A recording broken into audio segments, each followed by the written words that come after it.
Hi, Maria here, back with another video. And so, of course, as I am always doing, I have been thinking a lot about the solution to this problem. And the solution is more than me. It's bigger than me. And I know it's something that I can't accomplish all on my own. But I made some promises to myself after experiencing the behavior of these unprofessional people, and just people in general, okay, and knowing why I choose to adapt to forms of behavior that is opposite of what I've experienced, because I believe that it's obviously destructive. There's a lot of things that go on in the workplace and just out in society or out in public in general that people do, and they don't realize that there is a serious consequence to their actions. Since I was a child, I because I grew up differently than most people, and this goes beyond race, okay? It really does. I grew up a little differently than most people. I was not in a lot of social circles as a child, and so that gave me an opportunity to observe people. And by doing this, it allows me to know the true nature of many people.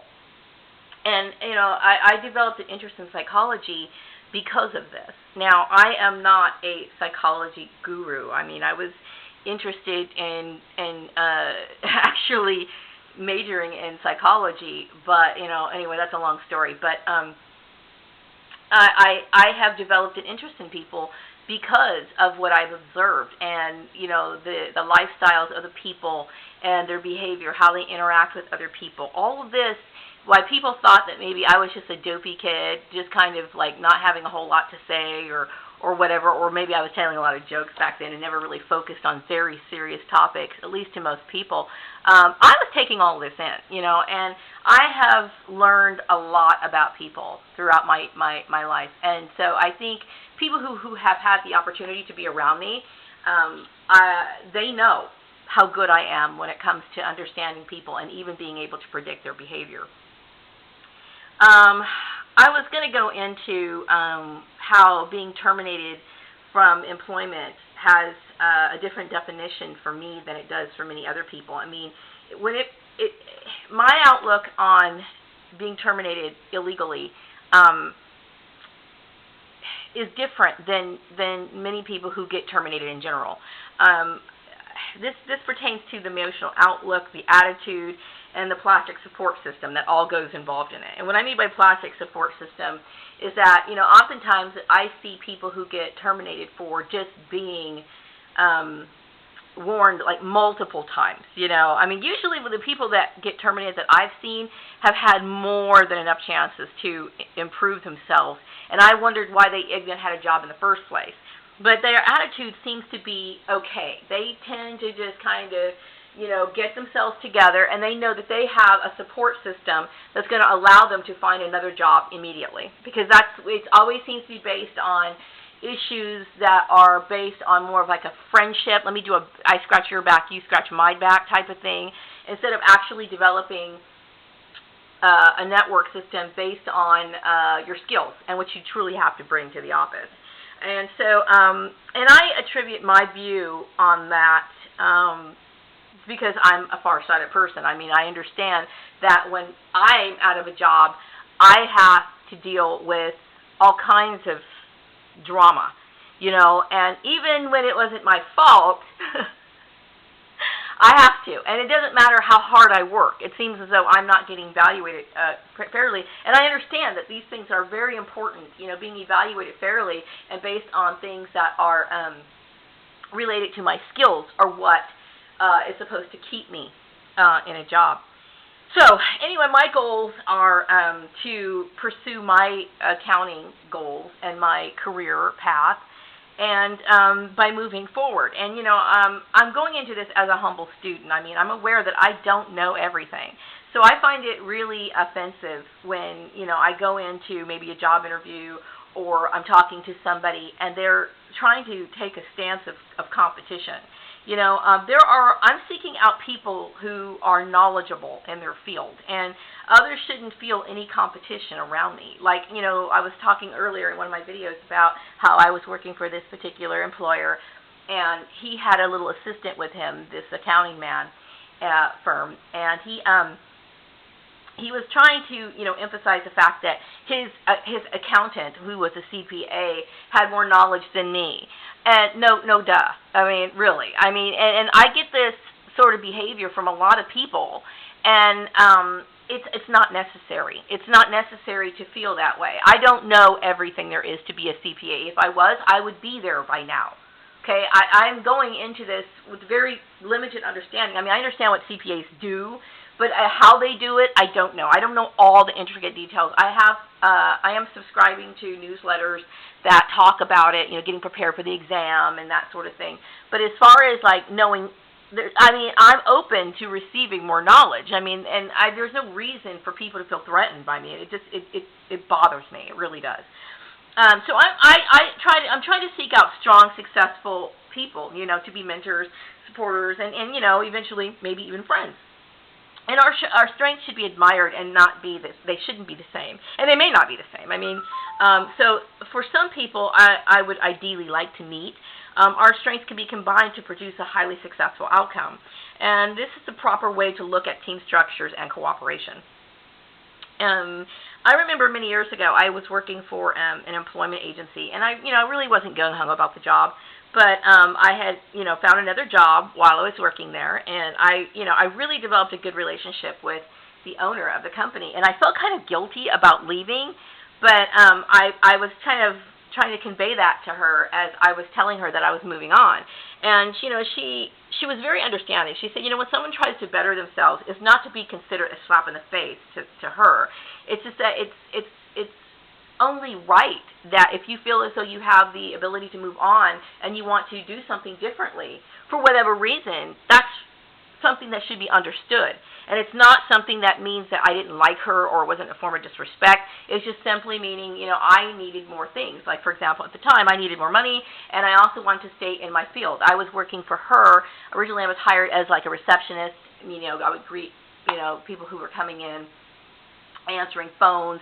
And then I also started helping people with their little resumes, and I would help them get typing certificates and, this sort of thing, and scheduling appointments is what I would do. And then, she gave me the opportunity to see what it would be like to be a recruiter. And so none of that was something that interested me. I didn't want to be in those fields. That's not what I wanted to do. And so she understood that. So she didn't take offense to it when I needed to leave. I was watching a video today by Activism of Care, his channel. I forgot the name of the video. But he was talking about how bullies try to force you to be the way that they are. And bullies do this. They try to encourage you to adapt to their ways because they find being ethical very difficult to do.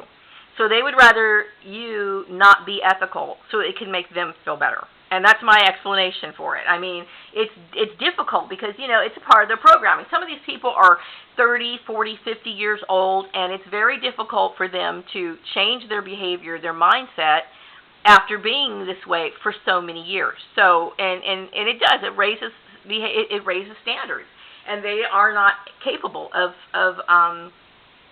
doing that. They just feel like it's probably a struggle for them.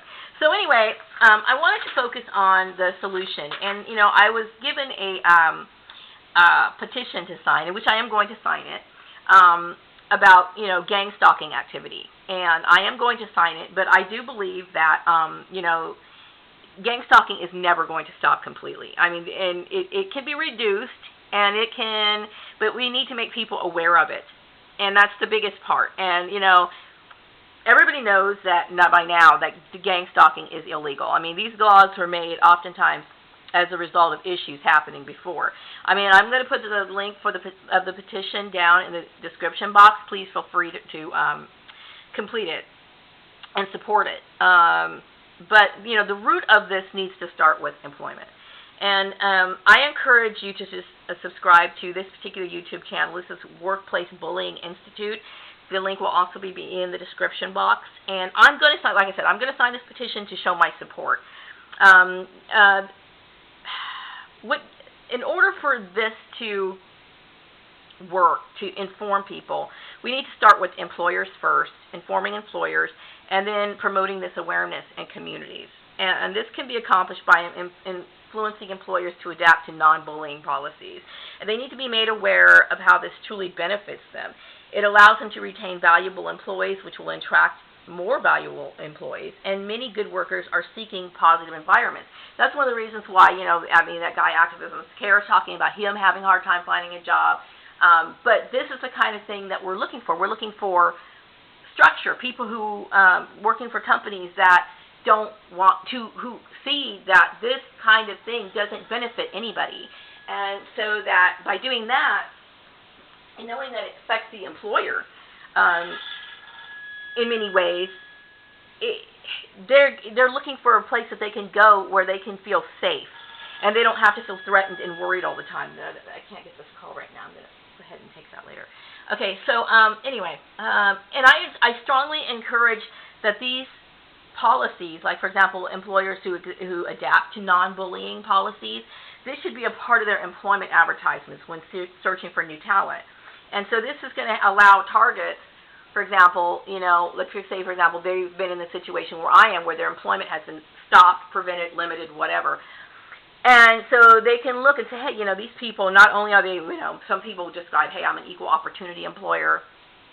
And it could also say, we support, we don't tolerate bullying or something along those lines, so that people like us can go to these employers and say, hey, you know what? They don't have to explain that they've been gang stalked, because if these people have these policies in place, they're not going to be encouraged by family members, vindictive, weird family members, or previous employers who think that they have the right to control what other people do or anything. They know that they are going to adhere to certain laws and policies and procedures. And so anyway, I wanted to go into, I hope I have enough time. Let's see. Yeah, okay, the social tone of the manager. This is something I'm suggesting, to change and implement in offices. That really should be the case, because this would prevent workplace bullying. The social tone of the manager should be directorial and instructional, yet warm. Favoritism and fraternization should not take place. One should be cautious and aware of every action that every action causes a reaction, and they should be held accountable for it. Oftentimes, workplace mobbing is promoted by management, because they're, maybe pulling certain members of their staff aside, informing them of things that they shouldn't know, and this intensifies and encourages the bullying. Many managers adapting to directorial roles and behaviors. By managers adapting to directorial roles and behaviors will encourage the subordinate, because it helps to set the tone for a positive environment. These are my writings, okay? And I'm reading this off a list. Employers should evaluate employees during employment, during the process, okay? So that means that, sometimes employers get involved with gang stalking because they want to make sure that that employee should be, promoted to the next job or whatever, This should be evaluated during the time that they're there, okay? So, you should think about, this should be done on a daily basis. Do they call in sick every day? I mean, you have to make certain allowances and stuff, but do they call in sick every day? Are they late to work all the time? And these things should be recorded, and it should be evaluated appropriately. I mean, do they make up for missed time? Do they turn in their work on time? It's these things that are supposed to be evaluated. And, so and this can be incorporated, like, for example, on LinkedIn. Let's just say, for example, you hire an accounts payable clerk. And, they're handling things well, they're processing invoices, they're doing all these things all the little necessary things that they need to do in order to accomplish their job, whether that be vendor relations, whatever.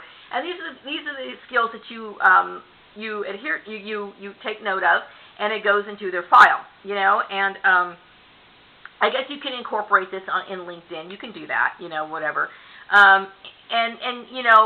By the time, or if they do put in their letter of resignation, you can go back and say, hey, this employee, they did a good job. They were always on time. They managed their workload well. They were cooperative. I'm giving this person a letter of recommendation, and when they part, they know they have a letter of recommendation, and you leave it at that. You leave it at that. Anti-bullying policies anti-bullying policies should be included in employee handbooks and reviewed verbally prior to signing the finalized document stating that the employee understands. It should be emphasized that all mobbing activities are punishable by immediate termination. Using subordinates to evaluate a manager is a bad idea. It forces herd mentality, as these people are acting on the instructions of someone they believe to have authority. This does not allow the manager to ever gain respect or support from any of the subordinates. That's a bad thing. That happened to me at the job at Chatsworth. It happened to me at the other place that started all these issues where we are now. It's bad. It's bad, bad, bad. Okay, slowly implement no gossip policies. Now, this sounds unrealistic, but not in steps and exercises. You should encourage others who have issues with other employees. Like, for example, you might have like two clerks sitting together. They might have an issue. Well, it should be encouraged to be open and direct about these differences to each other. And this should be communicated to employees at the time of hiring so they are aware of this expectation. So let's just say, for example, one girl, she becomes overworked. And so, she knows she has a deadline to get these invoices entered. She knows the other person knows how to enter. So, of course, team members are supposed to help each team member. And it's a matter of time. So she says, hey, could you help enter these? Well, the other girl, she's on Facebook all day, texting or whatever. And now the girl turns to the manager and reports the girl for slowing down the process because she's not doing her job. Or even worse, she tells another clerk or somebody else, a part of the team members, that she's having an issue with the girl. And now it becomes a matter of gossip. Now, the girl doesn't do what she's told, and she's a troublemaker and all this other stuff, when it could have been nipped in the bud if she walked over and said, look, I'm just reminding you of the time constraint that we have. Okay, this has to be entered in by 3 o'clock. Okay, and if you can't do it, let me give it to somebody else. It's her responsibility to resolve the issue. Then if it escalates, and it shouldn't escalate, because each person should be trained to know and respect that other people have timelines. And that should, anybody should know that. Okay, those in authority should keep all praises or disciplinary actions private. Managers should not discuss any personal issues with subordinates. This encourages and promotes mobbing. Human resource professionals should know that confidentiality is imperative to the reputation of the company and has legal ramifications. All employee issues are to be kept private, plain and simple. That goes from anything from hiring people, terminating them, evaluating them, their salaries, how much they make, who their dependents are. These things are supposed to be kept private. And there's locks on files like that for reasons. Company computers are to be used only for company-related issues. No illegal activities should be conducted on them. This includes blacklisting and other gang stalking activities. All human resource representatives should not only have the posters displayed in the workplace, but they should know what they mean.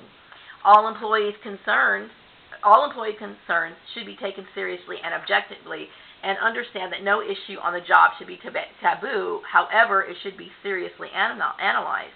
Many issues go ignored or turned around on the employee because the issue itself seems to be uncomfortable. Now, I remember when I was a teenager, me and my best buddy had a job at a fast food place.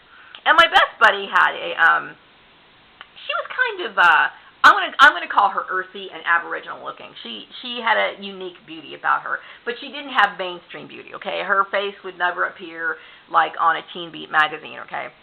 Or a fashion magazine, okay? But she was being sexually harassed at work, okay? She was a little bit more developed than a lot of girls, and and there was this particular guy who would always rub himself against her and touch her in inappropriate ways and make her feel uncomfortable. She reported this to our manager, and the manager, because the girl wasn't, model looking or whatever, she cut the girl down, and still this man got to keep his job. And then she turned around and fired my friend. Now, this pissed me off to no end, because the thing is, a lot of times when people are wanting to harass somebody, they know exactly who they can harass. And the very fact that she went there and looking the way that she did, the manager thought in her mind, well, you wish you could be sexually harassed. It was condescending because she was thinking that this girl was just making it up. And the fact is, this man probably knew what kind of victim he should choose, because he knew that chances are she wouldn't be believed. By the way, she did get her job back because I did raise hell. Okay, now, also, issue number 2, for example. Maybe a girl is jealous of another girl, and the girl tries to explain to the manager about this happening. And so the manager is thinking, oh, so because what it sounds like is that this girl is bragging on herself. It sounds that way. But the fact of the matter is that this thing happens all the time. Okay? Catty women will create all kinds of havoc in the lives of another person. Believe me, this happens. And so managers need to be aware that, nothing is out of the ordinary. And nothing should be... they should have an open door policy, and these issues should be taken seriously. So all these observances and experiences that I've had myself have made me see the need to incorporate psychology into the workplace. Okay, I think you don't have to be a psychology guru, or you don't have to, but you need to understand that we're dealing with people. You're dealing with people here, human behavior, and anything and everything can happen. Okay, sometimes facts are stranger than fiction, and I mean something. Yeah, it is. Oftentimes these issues are bizarre, and they seem bizarre, but believe me, they happen. Okay, work assignments and deadlines are not open to debate, and this should be something that's emphasized. I found it surprising that a lot of employees, and I think a lot of these subordinates and people that I had worked with in these jobs were being coached by either my sibling or maybe another person, to create some sort of challenge or whatever, okay? And whatever the case is, it is disrespectful to ignore or invalidate somebody's need to get things done, especially when it's a timeline. And it shouldn't be taken as an offense. They shouldn't be offended by it, because it's only, they need to understand that to be able to work efficiently and effectively, you have to have timelines, okay? Now, I'm sorry if this video is really rushed, okay? I'm going through a lot of stress, and I could use some help, as far as, presenting and, speaking publicly. I think my videos are a little all over the place, only because, but I still think they're important. Only because, I'm not a professional speaker. That's something I could definitely use some help on. See, I don't know everything. Anyway, so, like I said, I'm not in this video. I just wanted to release this because this is a very stressful situation to be in. I wouldn't wish it on my worst enemy. And these issues are always floating through my mind. And, they're important to me, and they're important to a lot of other people. So we allow ourselves to... we should, in this position, we are authorities on this subject because we're going through it. And so maybe we don't have all the knowledge and all the solutions, but we could talk about our experiences, and slowly but surely it can never be completely eliminated, but it can be reduced, and we need to work on, informing employers, because that's where it hurts the most. I mean, you may have a neighbor that doesn't like you, but when you're having problems getting employment because of something you never did and somebody's just wanting to play a competitive game, that's when it becomes a problem. Like I said, I'm not in this video today. You just said, okay, well, I think most people are getting tired of looking at my coasters.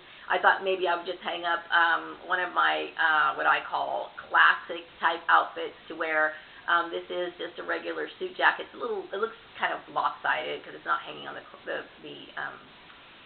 hanger correctly. I just figured I would use that as a focal point. But anyway, now that I do have it out, this is a turquoise top and a black jacket. You can tell me what you think you like best with it. I have two skirts. This is a turquoise one with red checkers on it. You might think that this would look better with that. But I thought maybe I could break up that a little bit by adding purple instead. This is a purple skirt. So if you would like to give me your opinion on what you like better, the purple one or the turquoise one, you could go ahead and give me your feedback. And I'm going to wrap up this video, and I'm going to wish you well and have a wonderful day. Bye-bye.